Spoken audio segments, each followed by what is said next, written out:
안녕하세요. 명화로 배우는 여성미술사 수강생 여러분. 오늘 5강에서는 중국 현대미술사를 중심으로 5강 1편에서는 중국 근대미술사를 이끌었던 대표 작가들을 소개해 드리고요. 5강 2편에서는 중국 현대미술사 속의 최초의 여성 서양미술 작가인 판이랑의 생애 초반에 대해서 설명해 드리도록 하겠습니다.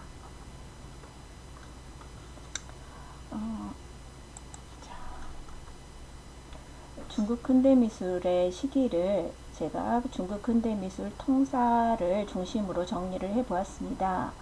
19세기 말 중국은 아편 전쟁과 신해혁명으로 청나라 조정이 멸망하고 중국공화국이 실현되는 사이에 군벌이라는 복수의 절대 종국과 열강들의 각축장이 되면서 큰 혼란의 시대를 맞이합니다. 우리나라도 이 시기가 바로 일제강점기 시기이죠.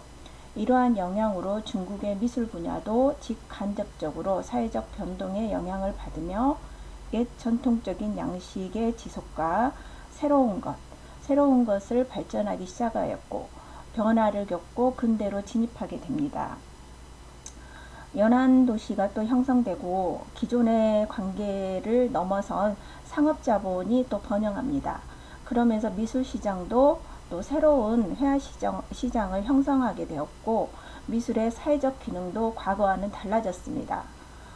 청나라 말에는 벽화 창작과 출판을 목적으로 한 목화나 운동이 대량으로 보급되었고요. 서양을 모방한 미술학교가 건립되고 중국 유학생들을 서양에 파견시켜서 서양 미술을 배워오도록 하였습니다. 대표적인 이제 운동이 신문화 운동인데요. 청나라 말기에 있었던 봉건왕제 부패와 몰락은 신흥 자산계급 및 서방의 신사조와 관념을 빌려 중국의 구사상과 관념을 반대하게 하였으며 이것은 미술에서도 이제 이러한 현상이 나타나기 시작을 합니다. 그래서 이때 신문화 운동이 일으키게 되는데요. 이 신문화 운동은 중국 대륙의 마르크스 사상과 사회주의 공산주의 사상이 본격적으로 전개되는 계기가 되었습니다. 자, 이 중국 미술계, 근대 미술계를 이끌었던 이 신문화 운동을 이끌었던 인물로 체온배라는 사람이 있는데요. 중국 이름으로는 차위안페이라고 이 체온배라는 인물이 있었기 때문에 어떻게 보면 중국 미술운동, 중국 미술계가 그렇게 또 근대 미술로 넘어갈 수 있었던 것 같습니다. 기존의 중국 미술을 비판하면서 문화 계몽적인 미술의 출현을 뜻을 모으고 이 체온배라는 인물 자체는 다음 장에서 제가 설명해 드릴게요. 중국 근현대사의 획기적인 대규모의 민중운동은 미술, 문화, 사회, 정치, 경제의 각 방면에 걸쳐 파급되었고 이러한 사회 분위기가 신미술 운동으로 이어져서 중국의 본격적인 서구식 미술인 서양화도 이제 수용되게 됩니다. 그래서 이제 신중국, 새로운 중국을 건설하자라는 목표로 오사운동과 신문화운동이 결합되어서 새로운 중국이 이제 건설되게 되는데요. 이렇게 이제 다양한 운동이 결부되고 혁명이 일어나는 시기이기 때문에 중국 또한 굉장한 혼란의 시기를 겪습니다. 중국 미술계 역시 중국의 전통적인 화가들이 이어져 왔던 중국은 굉장히 관념적인 관념산수들이 이제 오랫동안 이어져 왔었습니다. 또한 화선지나 붓, 벼루, 먹 이런 것들이 주 미술 재료였다면 이런 전통적인 중국화 대신에 유럽의 유화를 필두로 한 캔버스라든가 납작한 붓, 그 다음에 기름 물감 등을 선택했고 기존의 관념적인 걸 좀 버리고 인체 소묘라든가 사실적인 작품을 이제 추구하기 시작을 합니다. 중국에서 이러한 미술 형식을 서양화라고 불렀고요. 서화 또는 양화로 불렀습니다. 이러한 이제 서양화에서는 단순히 정물이나 풍경 이런 것만 그린 게 아니라 중국의 역사, 인물, 풍경 등을 서양의 유화 재료로 그려냈습니다. 제가 이제 중국 미술사, 중국 미술 통사를 제7권에 돼 있는 근현대 미술에 대해서 이렇게 이제 좀 정리를 했는데요. 청조 멸망 이후부터 현재까지의 미술을 중국의 근현대 미술이라고 이제 좀 규정하고 있고요. 특히나 근대 미술로 보고 있는 건 1911년부터 1945년 기간을 중국의 근대 미술로 보고 있습니다. 물론 약간의 차이들은 있는데요. 특히나 1980년대 아편전쟁 이후에 근 100년간의 중국의 역사는 영국을 선두로 하는 서양 제국의 침략을 받아서 반식민지로 떨어지는 역사인 동시에 중국 민족이 그러한 열강의 지배로부터 벗어나려고 하는 민족 해방 운동사였고요. 또 열강을 따라잡으려고 하는 근대사의 역사였습니다. 자, 차 위안페이인 체온베이입니다. 그는 정말 대단한 사람이었는데요. 청나라 말기 저장성 소흥부에서 그래도 부유한 상인의 가정에서 태어났습니다. 1905년에 동맹회에 가입을 하는데요. 이 동맹회가 지금 이제 그 국민당 정권의 이제 그 전신이죠. 슈넌을 필두로 한 여기에 같이 이제 활동을 했고 독일로 유학을 가고 독일에서 칸트 미학을 또 전공을 합니다. 그래서 미술 교육, 특히나 미학, 철학 이런 것들에 대해서 굉장히 그 많은 공부를 했고 그것을 중국 미술 교육에 투자하려고 했던 인물입니다. 그는 귀국 후 1912년에 중화민국 초대 교육총장에 취임을 했고요. 1916년에는 베이징 대학 학장이었고 특히나 그는 교육혁신을 주장했던 교육 이론가였습니다. 특히나 이 신문화운동의 배경 중 하나가 되었던 오사운동을 지지했었고요. 이 오사운동이 이제 이끌어질 수 있도록 학교 차원에서 굉장히 지원을 했습니다. 1920년 3월에는 중국 공산당의 전신인 마르크스 학설연구회의 설립을 베이징 대학 내에서 인가를 해주었던 또 인물입니다. 이 차 위안페이하고 같이 르신이라는 그 중국의 어떻게 보면 중국 사람들이 가장 사랑하는 문학가이자 또 혁명가인 르신이 있습니다. 이 당시에 이제 르신 같은 경우는 원래 의학도에서 의술만으로는 중국의 인민들을 깨우칠 수 없다라고 생각해서 그는 문학가로 이제 변신을 합니다. 르신은 단순히 문학운동만을 하는 사람이 아니라 미술에도 굉장히 조예가 깊고 어렸을 때부터 또 자신이 미술 작품을 하는 걸 굉장히 좋아했습니다. 중국에서 최초로 중국의 판화 운동을 이끌었던 선구자이고요. 서구의 리얼리즘 판화가인 케테 콜비치의 판화를 중국에 소개를 했고 그러한 케테 콜비치라든가 르신의 목판화 운동이 저희 나라에 소개되면서 저희 나라 80년대 목판화 운동이 또 이어졌던 계기가 되었었습니다. 그는 미술과 서예의 조예가 깊었고요. 다양한 디자인도 르신이 또 해냅니다. 중국 공산당의 국민적 영웅으로 찬양되었었는데요. 중국 혁명의 지적인 원천으로 추앙받아왔으면 특히나 마오쩌둥이 굉장히 좋아했습니다. 그래서 마오쩌둥의 사상적 기반을 마련한 인물로 또 이제 중국 인민들에게 소개되고 있고요. 그의 대표작인 아큐정전과 광인일기를 통해서 목매한 중국 인민들을 깨우쳐 주려고 했습니다. 특히나 봉건 전통, 유교 전통에 강력히 비판하면서 민중의 각오와 행동을 촉구하게 되는데 이거를 신청년에 1918년에 수록하면서 이것이 이제 1919년에 오사운동에 을 이끌게 된 계기가 되죠. 또한 오사운동을 이끌었을 때 다양한 필명을 써가면서 이 오사운동을 지지하고 나왔습니다. 류하이슈입니다. 류하이슈는 그 중국의 대표적인 교육학자이자 화가이기도 합니다. 류하이슈가 있었기 때문에 우리가 다음 편부터 볼 판이랑이 어떻게 보면 그러한 신분에도 창기라는 신분에도 불구하고 대학에 입학할 수 있었던 계기가 이 류하이슈가 그 당시에 교장이었기 때문이었습니다. 류하이슈 같은 경우는 1896년 장수성 창조에서 태어난 한족 출신이었습니다. 그는 이제 근대적이고 어떤 이제 반항적인, 그 당시에 그 기존의 전통적인 어떤 화풍의 반항적인 예술을 추구했었는데요. 1914년 상해 미술 아카데미 교과과정에 최초로 유럽식 모델 드로잉을 도입을 했는데요. 이 유럽식 모델 드로잉의 수업 중에 핵심이 누드 드로잉이었습니다. 그 때문에 르아이슈는 막 이제 엄청나게 비난도 받아요. 하지만 이 르아이슈의 누드 모델 드로잉 수업을 우리 이제 판이랑이 사사하면서 판이랑의 예술 세계는 벌거벗은 나녀의 형태로 이제 나옵니다. 중국 회화와 유화에 뛰어났었고요. 4대 아카데미 회장이라는 칭호를 얻는 중국 현대미술의 선구자입니다. 르아이슈의 모습입니다. 자신의 모습, 나이를 어느 정도 이제 굉장히 먹어서까지 이렇게 제자들 앞에서 창작하고 있는 모습을 보여주고 있습니다. 그의 작품입니다. 1931년에 했던 누드화 작품인데, 그는 특히나 이렇게 중국에 있는 황산을 사랑해서 늘 황산을 여행하고 자신의 작품의 대부분을 황산을 그렸다고 합니다. 1931년에 그가 그린 이제 누드 모델인데 서양 여자 같습니다.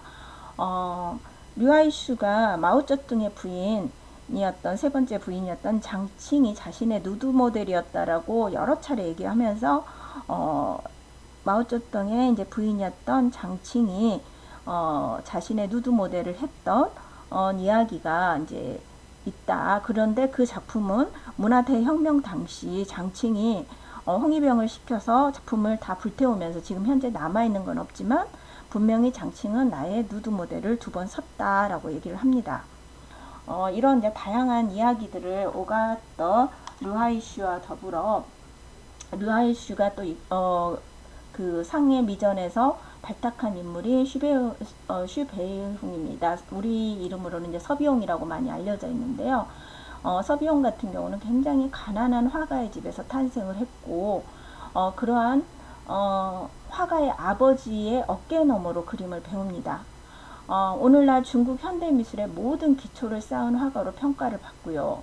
그의 테크닉이 워낙 뛰어났기 때문에 그 누구도 이 슈베이홍의 작품에 대해서 뭐 이렇게 토를 달거나 비난을 한 경우는 없었다고 합니다. 중국 미술계의 최고의 권위자이자 전 베이징대 예술대학 원장을 거쳤었고요. 이 서비용이 있었기 때문에 바로 이 치바이스라는 중국의 피카소라고 불리는 치바이스가 발탁이 됩니다.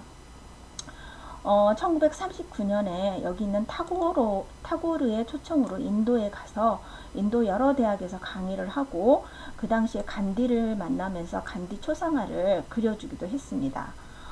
이 서비용 같은 경우는 간디의 모습을 통해서 자신들의 혁명, 이 당시에 이제 중일전쟁 중이었었는데요. 자신들의 이제 중국의 현실이 이 우공이산에 나오는 우공의 모습처럼 결국은 그 힘든 일이지만 결국은 해낼 것이라는 그러한 우화를 담은 그 그림을 그려냅니다. 이 우공이산에 어떤 영감을 줬던 게 간디의 모습이었다고 합니다. 이 우공이산은 열자의 탕문편에 나오는데요. 어리석은 사람이 산을 옮긴다. 우공이 이제 그 산 두 채를 옮기려고 보니까 도저히 힘들고 당장은 어려울 것 같으나 그렇지만 이 산을 옮기는 것이 사람들에게 편리한 일이기 때문에 꼭 옮겨야 된다고 어리석게도 날마다 이렇게 이제 조금씩 산을 옮기는 일을 하고 있는데 결국은 힘들어도 길이 만들어진다는 이야기를 담고 있다고 합니다. 이 우공이사는 여러 차례 이제 그 서비용의 작품으로 이제 유화로도 남겨지고 하는데요. 특히나 서비용은 이렇게 중국의 고사에 있는 이야기들을 가지고 자신의 작품으로 표현하고 있습니다. 여기에 이 노인의 모습이 아마 지혜로운 노인의 원형의, 우리가 고사나 이런 데 보면은 신선의 모습이라든가 어떤 지혜로운 노인의 모습이 있는데 이렇게 그림 안에 들어 있습니다. 그는 예술의 사회적인 공리의 목적을 두고 있고요. 예술작품은 고아한 순수예술이 아니라 인간과 삶에 대한 것이어야 한다라고 주장하고 있습니다. 특히나 사회적 공리에다가 그의 작품에 중심을 두고 있습니다. 노예와 사자라는 작품인데 1920년대에 프랑스에서 유학할 당시에 그렸던 작품입니다. 이 작품은 고대 로마 갤리우스의 아티카에 나오는 야화입니다. 노예 안드로클레스의 이야기인데, 이 안드로클레스가 가시가 발에 찔린 사자를 발에서 이제 가시를 빼주고 나서 나중에 노예이기 때문에 이제 자기가 이제 죽게 되는 상황에서 사자가 자신을 구해주는 일화를 그렸던 작품입니다. 중국에서도 중국 고사를 가지고 그리듯이 그가 파리로 유학 가서도 이렇게 그 당시에 있었던 신화 속에 나오는 이야기들을 통해서 이 당시에 이제 1920년대 파리에서 공부할 당시 판이랑과 같은 동급생이었다고 합니다. 이렇게 이제 당시에 어떤 고대 로마의 신화라든가 중국의 신화를 주로 그렸는데요. 2006년에 홍콩에서 열린 크리스티 경매에서 중국 국내 경매 사상 최고가인 가격에 낙찰되기도 했답니다. 지금도 중국 작가 작품들이 세계 최고가로 낙찰되고 있습니다.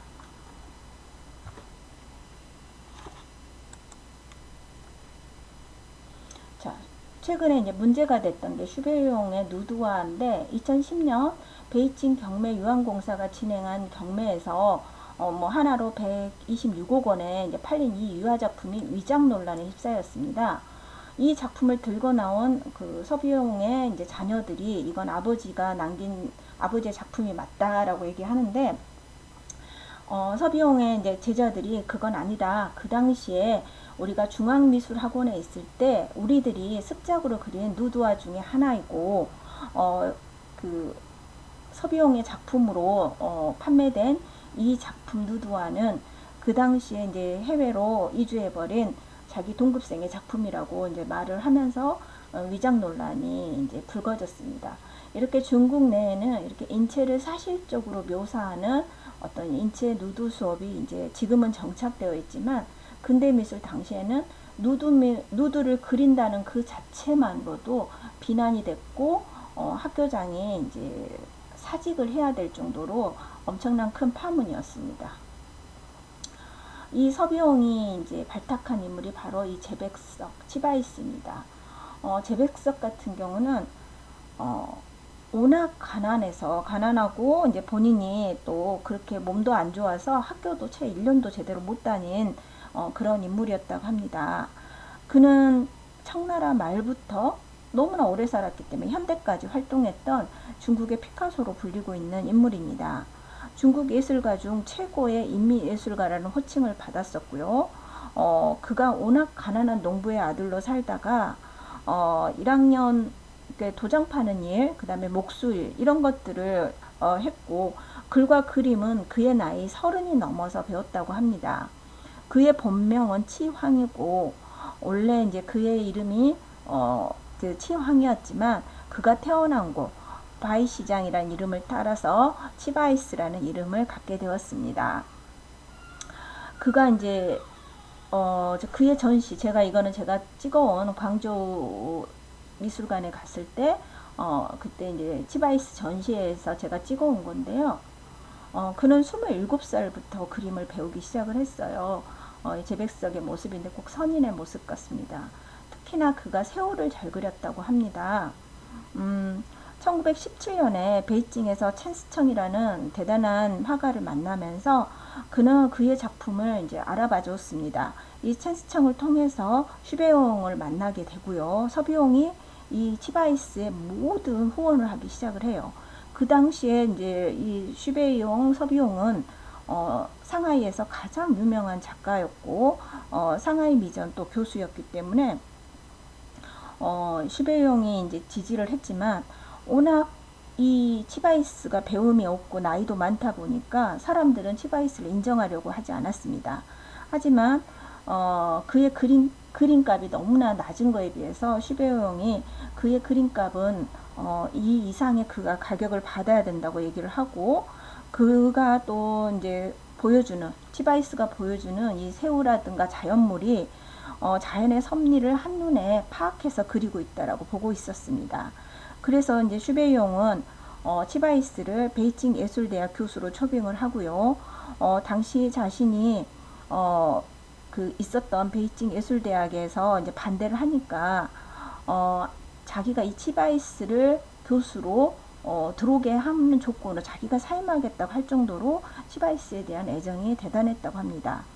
65살에 주류하단에 이제 포도시 들어가게 된 치바이스는 그때부터 이제 이 서비용의 지원을 받아서 심지어 치바이스의 작품에 대한 평론을 치바이스가 직접 작품을 하고 그거에 대한 평론을 서비용이 써줄 정도로 지금의 치바이스를 만든 사람은 바로 서비용이라고 해도 이제 과언이 아닐 것입니다.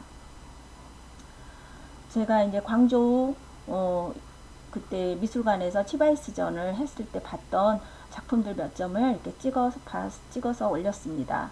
올해가 이제 그 설악도책이라는 이 작품을 통해서 제가 이제 쥐의 모습, 쥐, 그 다음에 새우, 그 다음에 말, 소, 뭐 이런 그 주변의 동물들, 이때 당시에 치바이스가 살았던 당시에는 이런 동물들이나 이런 것보다는 인물, 풍경 이런 것들이 훨씬 더 그 작가로서 인정받는 해였는데 치바이스는 이제 요런 자연의 섭리들을 가지고 좀 그 먹의 농담이라든가 또 이제 선 이런 걸 통해서 기운생동한 모습들까지 보여주고 있습니다.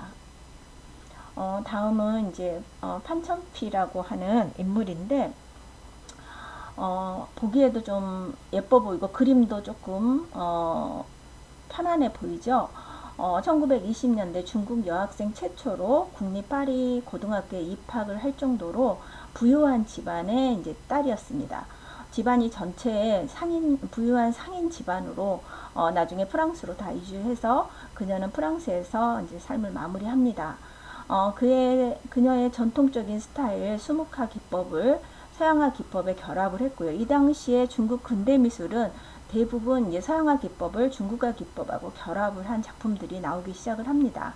그래서 이제 여기 보면은 판천피의 작품 같은 경우는 이렇게 이제 중국의 전통 회화 기법을 유체에 활용한 그러면서 이제 전체적인 구도나 이런 건 서양 회화의 그 아카데믹한 서양 회화 기법에 그대로 충실하게 묘사하고 있습니다. 마지막으로 이제 또 우리 판이랑이랑 같이 또 동시대 인물 여성 작가들로 관쯔란이 있습니다. 관자란이라고도 부르기도 하는데요. 또 한쪽에서는 바이올렛 관이라고도 부르기도 한답니다. 본관은 광동성 남해의 상해 출생으로 관쯔란 역시 굉장한 부유한 집안의 외동딸이었습니다. 1927년 중화예술대학 서양학과를 졸업하고요. 도쿄로 가서 이제 일본에서 또 이제 공부를 합니다. 그러고 나서 다시 이제 서양으로 이제 이주를 해서 중국의 서양의 야수주의를 처음 소개를 해요. 이렇게 보면은 얼굴에 이렇게 색을 막 칠한다든가 우리 서양 미술에서 전통적인 회화 기법보다는 자신의 감정을 담아서 색채를 이용하는 야수주의의 그림들의 전형을 보여주고 있습니다. 관쯔란이라든가 판천피 같은 경우는 둘 다 부유한 집안의 여성 작가답게 작품에서 보여주는 색채라든가 어떤 구도 이런 것들이 대체로 좀 편안해 보입니다. 관쯔란 같은 경우는 꽤 오랫동안 활동하면서 또 전위적인 작업들을 많이 보여줬기 때문에 전위적인 작가로도 유명합니다. 다음 시간에 이제 볼 판이랑 같은 경우는 앞에 봤던 두 여성 작가, 근대 여성 작가에 비해서 그 신분 자체가 너무나 비교가 됩니다. 어려서 부모를 잃고 창기가 되었고 남편 덕에 이제 공부를 하게 되고 세계적인 화가가 되었던 디아스포라로 이제 중국 사회에서는 그녀가 돌아오는 것조차도 환영하지 않았기 때문에 이제 디아스포라로 삶을 마감했던 판이랑을 5강 2편에서 살펴보도록 하겠습니다. 이상으로 5강 1편 중국 근대 미술사를 마무리하도록 하겠습니다. 감사합니다.